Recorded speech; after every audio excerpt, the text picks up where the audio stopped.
Maybe now you'll learn what it feels like to have nothing. At 6:02 the next evening, my wife, her parents, and her brother were standing outside the iron gates of a 41-acre estate, begging me to stop their family company from collapsing. 23 hours earlier, those same four people had watched my suitcase land in a puddle and told me I had nowhere to go. The only thing that changed was what they learned about me. To understand how four people went from throwing me into a storm to pleading at my gate, you have to start with the porch. Rain was coming down hard enough to blur the driveway. Simone stood beneath the warm lights while her father dropped my suitcase into a puddle.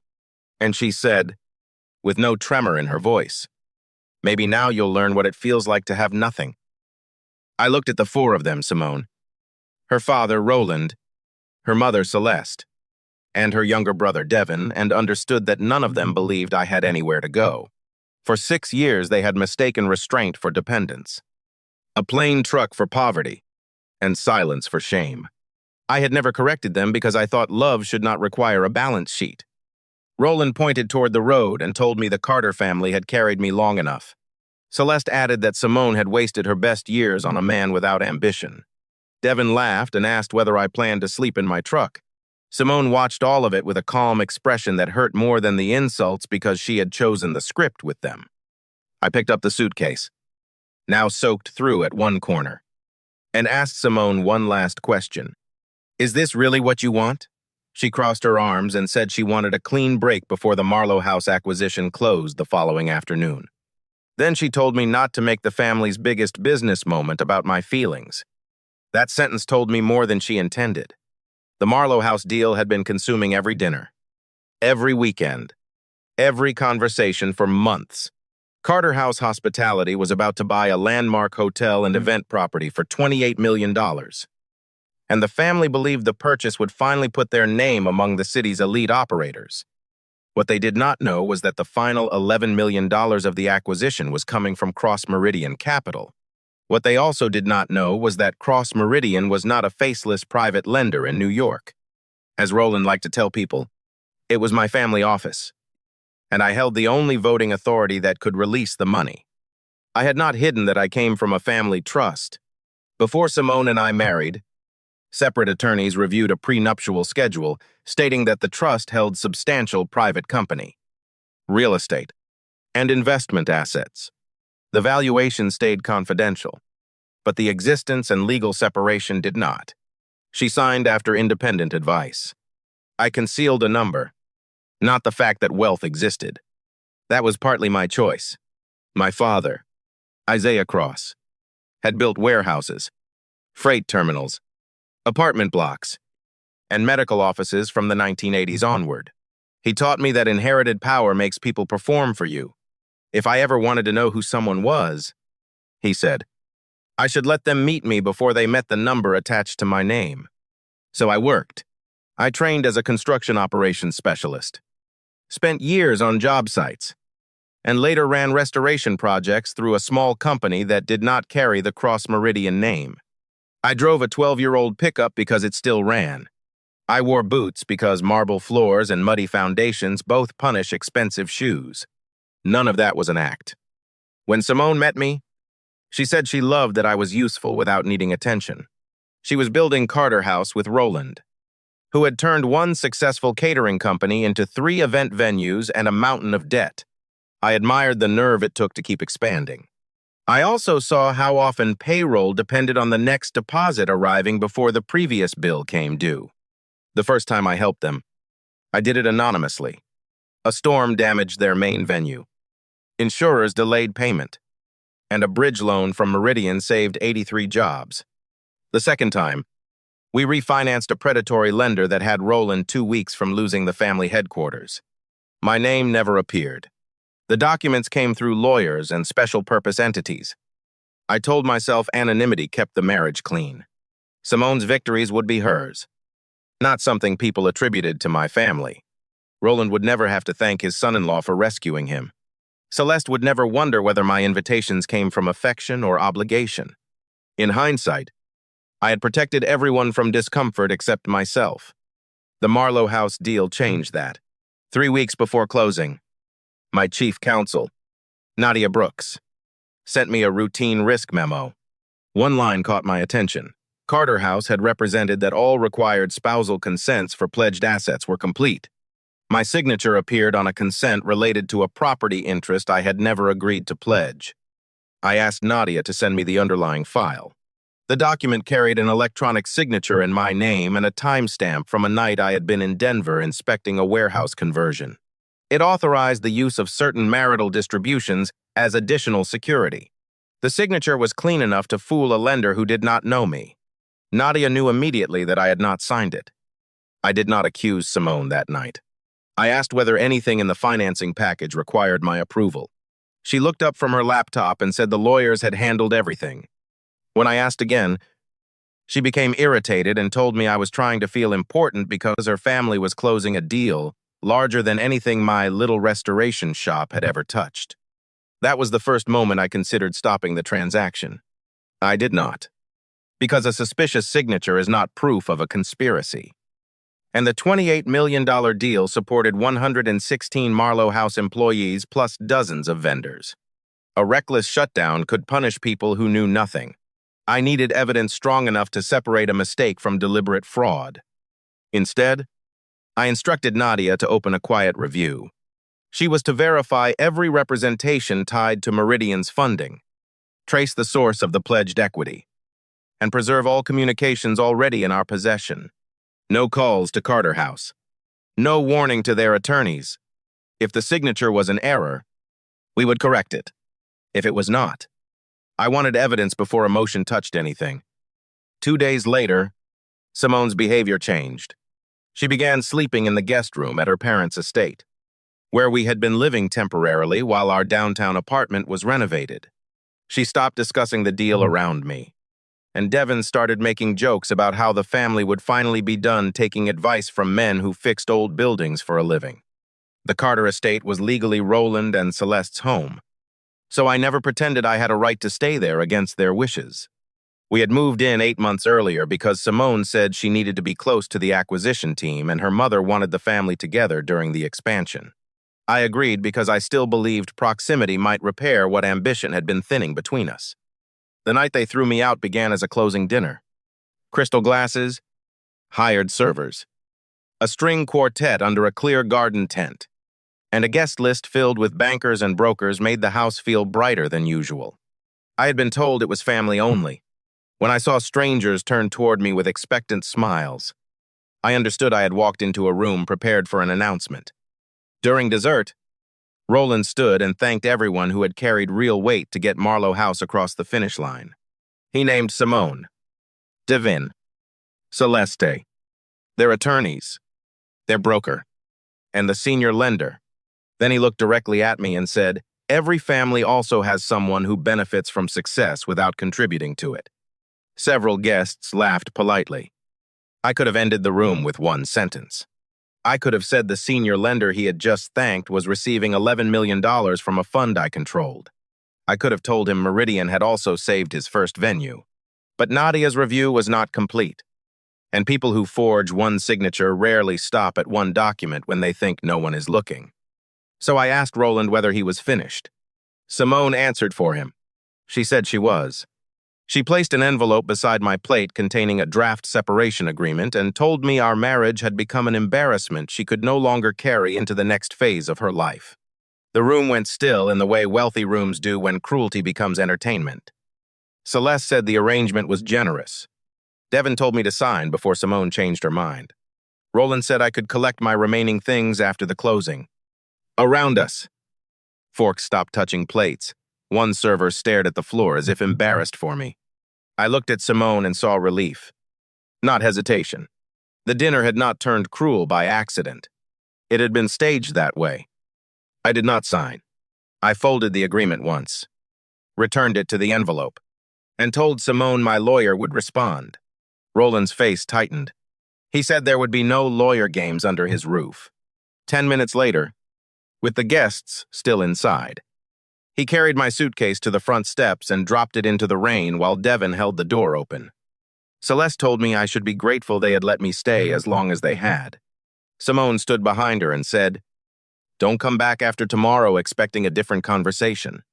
I looked at her wedding ring, then at mine. I left mine on my hand. I was not going to turn a 6-year marriage into theater because they had chosen an audience. I walked down the drive with water running off my jacket and called no one until I reached the public road. Then I phoned Nadia. I told her I had been removed from the house and given a separation agreement the night before Meridian's scheduled funding. She was quiet for a moment before saying the review had found something worse than the forged consent. Devin had moved $1.8 million from an escrow account designated for Marlowe house renovations into a consulting entity created 7 months earlier. The entity shared an address with his personal investment company. 2 transfers had then returned to Carter House as capital contributions, making diverted money look like fresh family equity. There was more. Roland had certified to Meridian that no insider had received transaction proceeds. Simone, as chief operating officer, had signed the certification. Her login credentials had also been used to upload my forged consent. Nadia could not yet prove she personally created the document, but she had approved the package after the file entered the system. I stood under the awning of a closed pharmacy, listening to rain hammer the metal roof while my marriage became a set of timestamps. My shirt clung cold against my back. But what hurt was remembering that 3 nights earlier I had given Simone a clean chance to tell me something was wrong. She had looked me in the eye and used my question to make me feel small. The audit only gave that memory a time and file name. Nadia asked whether I wanted Meridian to terminate the commitment immediately. I said no, not yet. I wanted the funding placed on administrative hold at 8 the next morning, with a request for clarification that cited discrepancies but did not accuse anyone of fraud. If the family had an innocent explanation, they would have 1 business day to produce it. Then I called James Ellison, caretaker of Alderrest, the house my father had left me outside the city. I had not slept there in almost a year. It was less a mansion to me than a place full of my parents' voices, which was why I avoided it when I could. James answered on the second ring and asked only, "Which room should I open?"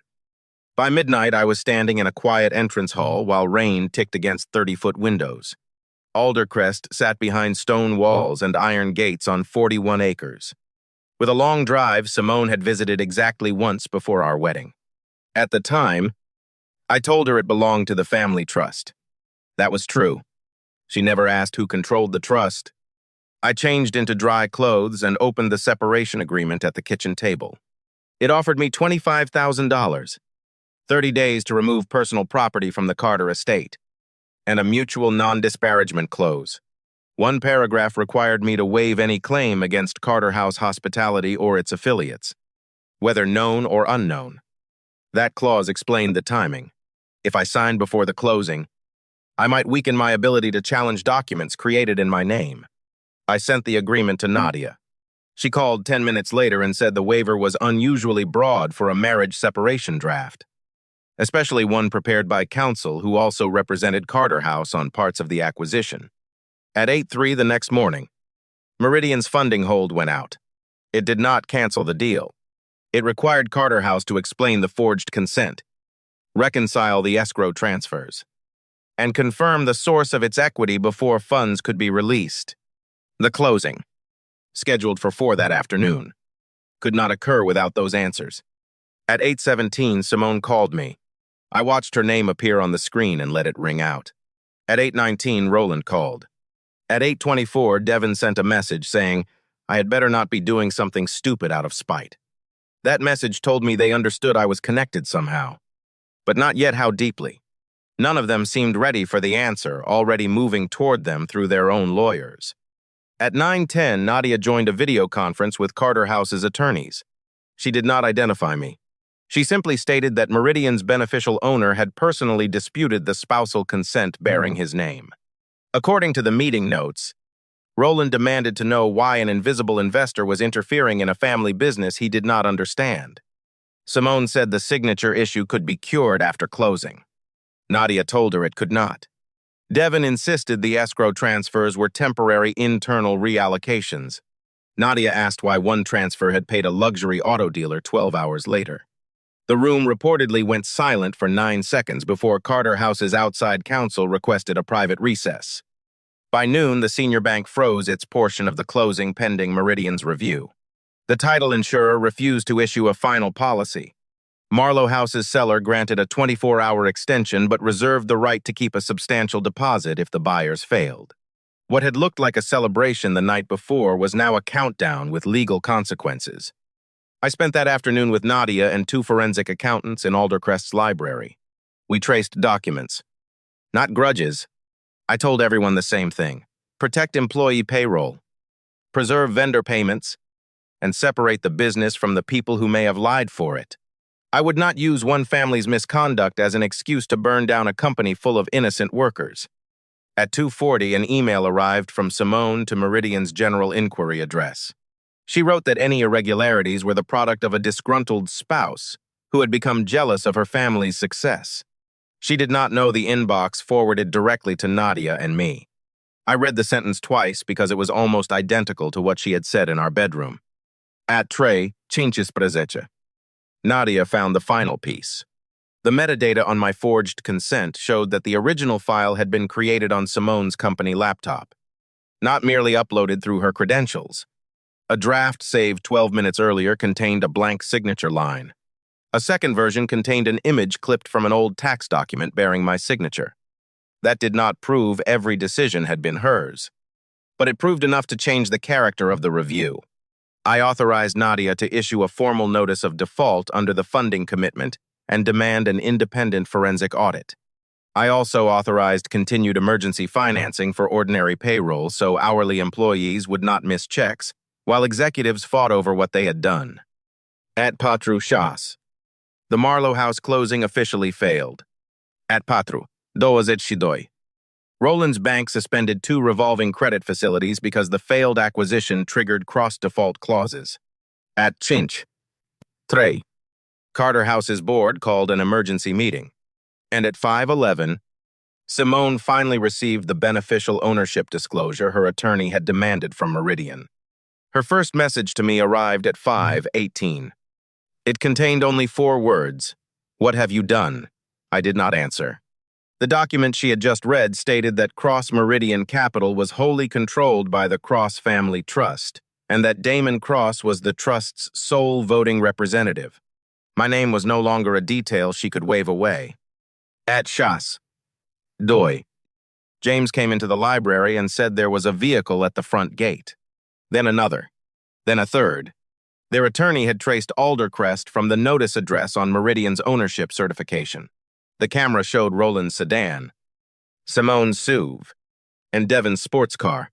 Celeste stood between them under an umbrella, staring up at the stone pillars as if they had betrayed her too. All 4 had come, less than 24 hours after they watched my suitcase land in a puddle. They were standing outside a gate bearing the Cross family crest, pressing the call button and asking to speak with me. James looked at me and asked whether he should send them away. I told him to open the outer pedestrian gate, but not the house. I walked down the covered portico as they approached. Simone saw me first. She looked from me to the house, then back at me, as though she was trying to reconcile 2 versions of the same man. Roland did not bother with surprise. He said I needed to release the funding immediately or the family could lose everything by morning. Devon said the escrow problem could be fixed if I gave them time. Celeste said families handled mistakes privately. Simone said we should talk alone because our marriage was being damaged by business misunderstandings. The word marriage sounded different at my gate than it had at her parents' table the night before. I asked one question, which part is the misunderstanding? No one answered. I listed the forged consent, the diverted escrow, the false certification, and the separation waiver pushed across a table hours before closing. Roland's face changed when I mentioned the waiver. Simone looked at him, and for the first time I realized she might not have understood every layer of what her father had arranged. Roland stepped forward and lowered his voice. He said he had spent 30 years building Carter House, and that one bad financing decision should not destroy a family legacy. I told him I agreed. That was why I had kept payroll funded and why I had not called the press, the seller, or law enforcement. But protecting a business was not the same as protecting executives from evidence. Celeste began to cry.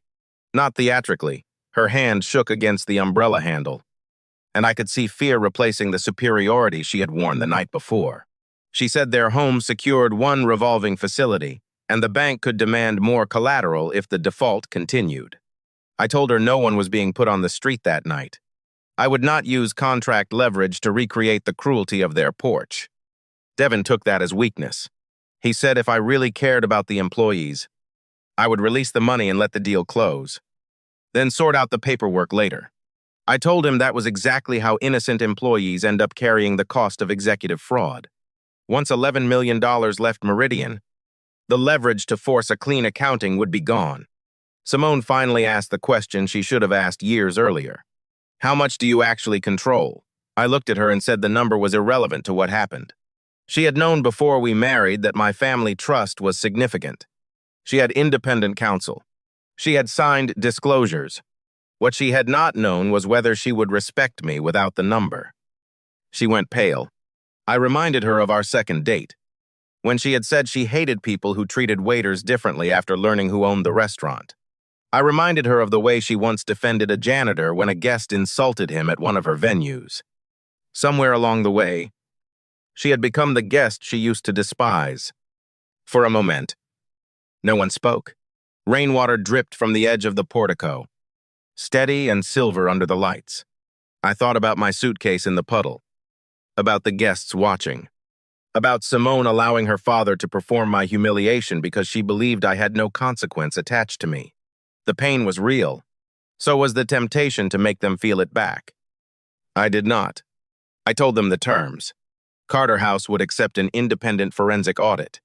Devin would be removed from access to escrow and financial systems pending review. Roland would step aside from negotiations with lenders. Simone would provide her laptop and communications relevant to the forged consent. In return, Meridian would continue payroll support and consider a restructuring after facts were established. Roland called the conditions a hostile takeover. I told him Meridian already had contractual rights far stronger than anything I was proposing, and Nadia could explain them in the morning. I was offering a path that protected the company because employees mattered more than his pride. If he wanted to reject it, I would respect the decision and enforce the contracts as written. Celeste touched his arm before he could answer. Devin looked toward the drive as if calculating whether anger could produce another exit. Simone kept looking at me. Finally, she said she would surrender the laptop. Her voice had lost the executive certainty she wore at closing dinners. It sounded like the woman I remembered from before every conversation became a negotiation. Then she asked whether she could come inside. I said no, not because I wanted her in the rain, but because the house was the one place I was not willing to turn into another room where our marriage was argued in front of her family. James brought 4 umbrellas from the entry closet and handed them out without comment. Simone's eyes filled. I didn't know this was yours, she said. For 1 second, I heard the woman I had married rather than the executive who had served me separation papers. I told her that was the point she still missed. If I had owned nothing but the soaked suitcase, what they did would still have been wrong. Wealth changed their fear. It did not change my dignity. They left just after 7. No police, no shouting, no dramatic collapse on the gravel. Only 4 people walking back through a gate they had arrived at expecting money and leaving with terms. Consequences. And the knowledge that the man they had treated as dependent had quietly financed the stability they were afraid to lose. The forensic audit began the next morning. It confirmed that Devin had diverted escrow funds on 3 occasions. Not one. Some money had returned, some had not. Roland had known about 2 transfers and concealed them from lenders. Simone had created the forged consent after Roland told her the closing would fail without additional collateral support. Her emails showed hesitation, and I forced myself to read that evidence as carefully as the evidence against her. Simone had written that using my signature without permission felt dangerous. Roland replied that it was a temporary formality and I would never understand the structure. 12 minutes later, the forged file was created on her laptop. Pressure explained the path. It did not erase the choice at the end of it. The audit also showed Celeste had no role in the financing misconduct. Her cruelty toward me had been personal, Not financial. That distinction mattered too. I refused to turn everyone in the family into the same villain simply because they had stood on the same porch. Accountability is only honest when it is specific. Carter House's independent directors voted to suspend Devon and remove Roland from executive authority. Simone resigned as chief operating officer before they could vote on her status. The company accepted a restructuring in which Meridian converted part of its debt into a non-controlling protective stake, with strict governance covenants and an employee representative added to the board. I insisted on that last condition because the people serving food, cleaning ballrooms, loading equipment, and answering phones had spent years absorbing the consequences of decisions made far above them. If Carter House survived, I wanted someone in the room whose paycheck depended on the answers executives called strategic. The Marlowe House purchase was abandoned.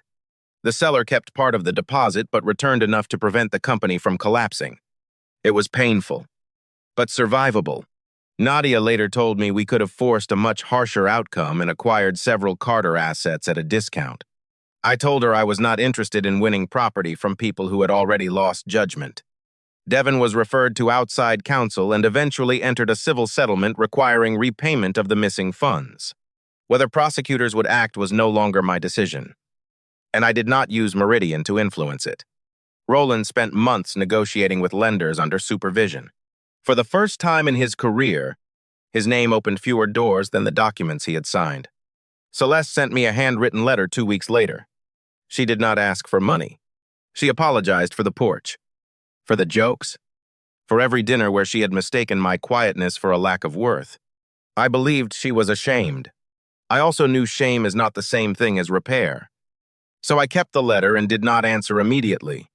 Simone requested mediation for the divorce rather than a public fight. In the first session, she said she felt deceived by the scale of my wealth. My attorney started to respond, but I asked her to let me. I reminded Simone that her lawyer had reviewed the trust disclosures before our wedding and that I had never told her I was poor. She had filled in the blanks because the version suited her. She said she thought family trust meant a few properties and retirement accounts. I told her that misunderstanding was understandable. What was not understandable was deciding my worth based on the smaller number she imagined. The marriage had not failed because she did not know I was wealthy. It failed because she believed I was not, and treated me accordingly. That was the first time Simone cried in front of me without turning the tears into leverage. She said the Marlowe deal had made her terrified of being ordinary and that Roland had taught her respect followed scale. I believed the fear was real. I also told her fear did not forge my name or humiliate me before guests. Explanation could make the damage understandable. Only accountability could begin to repair it. We divided what was actually marital property fairly. I did not use the trust to punish her. I did not challenge every expense or drag out the process because I could afford to. The prenuptial agreement kept Cross Meridian separate, exactly as it had been designed to do. Simone left with what the law and our agreement said was hers. Months later, I returned to Carter House for the first employee board meeting under the restructuring. The banquet captain, a woman named Maribel, who had worked there 22 years, sat at the same table as bankers and directors. When she asked why event staff always learned about budget cuts after contracts were signed, nobody laughed or changed the subject. That meeting mattered to me more than the failed closing. Gates, lawyers, and ownership papers make power easy to recognize. The harder test is what power does when nobody is impressed by it. Does it humiliate the person who cannot answer back? Or does it widen the room until someone without a title can finally speak? Watching Maribel ask her question gave me the first real sense of catharsis. I kept living at Alderrest for a while. At first, the rooms felt too large, the silence too complete. Then I started using the old breakfast room as a design studio and opened the West greenhouse my mother had loved. The house stopped feeling like evidence of what Simone never knew and started feeling like a place I was allowed to inhabit again. One Saturday, James brought me the suitcase Roland had thrown into the rain. The leather had dried with a dark stain along one side. He asked whether I wanted it repaired. I told him no. I kept it in the mudroom exactly as it was, not as a trophy, but as a reminder that humiliation only becomes identity if you accept the definition someone else gives it. 3 months after the divorce was finalized, Simone came to Alderrest alone. She did not press the gate call button repeatedly or ask James to announce her as family. She waited at the outer entrance and asked whether I would speak with her for 10 minutes. I met her in the small garden beyond the gate, not inside the house. She said she had taken a job with a nonprofit hospitality training program. The salary was less than a quarter of what she had made at Carter House. For the first time in years, she said, nobody cared who her father was. She had to earn trust from students who could tell immediately when an adult was performing respect instead of practicing it. I told her I hoped she did well. She asked whether there was any version of us that could begin again. I wanted to say something clean and cinematic, something that would close the wound in one sentence. Real endings are rarely that generous. I told her I had forgiven enough to stop carrying anger, but not enough to rebuild the place where trust used to live. She nodded and looked toward the iron gate. That night, she said, I thought I was throwing out the least important person in the house. I answered, that is the part you still need to change. There should not have been a least important person in the house. She stood very still after that. For once, neither of us tried to rescue the silence with an argument, an excuse, or a promise we could not keep. Before she left, Simone asked why I had not exposed everything at the dinner. I told her that if I had announced my control of Meridian in front of her guests, Roland and Devon would have known exactly which records mattered. Money would have moved. Devices might have disappeared, and the employees I wanted to protect could have been left inside a collapsing company. I had stayed quiet for the same reason I had stayed quiet in smaller rooms for years. Silence is not always surrender. Sometimes it is the space required to learn whether a person will correct themselves when they believe there is no punishment coming. The Carters had been given that space. What they did inside it became the evidence. Roland never apologized to me directly.